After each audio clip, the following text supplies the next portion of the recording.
Dr. Vega, prepared by Sensodyne and Willow. Here's the City. નમસ્કાર, super 6 સાથે હું છું શિવાની. આજે પણ વાત કરીશું 6 એવા મુદ્દાઓની કે જે આજે છવાયેલા રહ્યા. આજના દિવસના સૌથી મહત્વના 6 મુદ્દાઓની વાત, જેમાં જાણીશું કે ગુજરાતમાં ચોમાસાએ કેવી કરી છે જમાવટ, નઘોર તંત્રની બેદરકારીએ કેવી રીતે લઈ લીધો માસૂમનો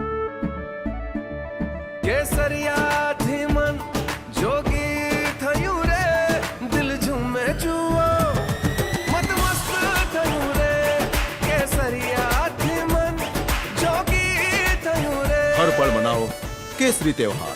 વિમલ, બોલો જુબાન કેસરી. ભોગ અને બાળકોને રમવા મોકલતા પહેલા માતા પિતાનું ચેતવું શા માટે જરૂરી છે? આજનો પહેલો મુદ્દો, જેમાં વાત કરીશું ગુજરાતમાં જામી રહેલા ચોમાસાની. રાજ્યમાં સાર્વત્રિક વરસાદની છે સ્થિતિ. કેટલાક વિસ્તારોમાં છે વરસાદની હેલી, તો ક્યાંક વરસી રહ્યો છે ધોધમાર. પરંતુ વરસાદી માહોલમાં તંત્રની ઢીલી કામગીરીએ ઉઠાવ્યા છે અનેક સવાલ. બીજા મુદ્દામાં વાત એ નઘોર તંત્રની, કે જેના પાપે એક માસૂમ બાળકીને જીવ ખોવાનો વારો આવ્યો છે. હૃદયદ્રાવક ઘટના નવસારીના બિલીમોરામાંથી સામે આવી છે, કે જ્યાં ખુલ્લી ગટરમાં ખાબકતા એક 6 વર્ષની માસૂમનું નિપજ્યું છે મોત. આ ઘટના વિશે પણ તમને જણાવીશું. ત્રીજા મુદ્દામાં વાત માતા પિતા માટે લાલબત્તી સમાન ઘટનાની. બાળકોને એકલા રમવા મોકલતા પહેલા તમારું ચેતવું ખૂબ જ જરૂરી છે, કારણ કે બેફામ અને બેધ્યાન બની રહ્યા છે કાર ચાલકો. સુરતથી નોઈડા સુધી બાળકોને કચડવાની ઘટનાઓ આવી રહી છે સામે.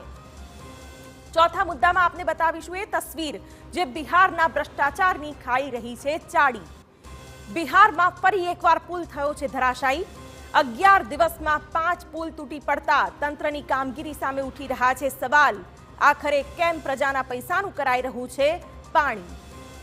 પાંચમા મુદ્દામાં શિવ ભક્તો માટે ખુશીના સમાચાર. આજથી અમરનાથ યાત્રાનો થઈ ગયો છે શુભારંભ. જણાવીશું કે આ વખતે યાત્રામાં શું છે વ્યવસ્થા, અને બાબાના દર્શન માટે ભક્તો છે કેટલા ઉત્સાહિત. અને છઠ્ઠા મુદ્દામાં અંતમાં આપને જણાવીશું કે પ્રસિદ્ધ સિંગર સોનુ નિગમ શા માટે છે ખૂબ જ ચર્ચામાં. સોનુ નિગમે શું કર્યું છે, જેનાથી એક તરફ ચાહકો તેમના વખાણ કરતા થાકી નથી રહ્યા, તો બીજી તરફ કેટલાક લોકો તેમને કહી રહ્યા છે કે નોટંકી બાજ. આ તમામ વિશે કરીશું ખુલાસા. Dr. Vega, prepared by Sensodyne and Willow. Here's the City.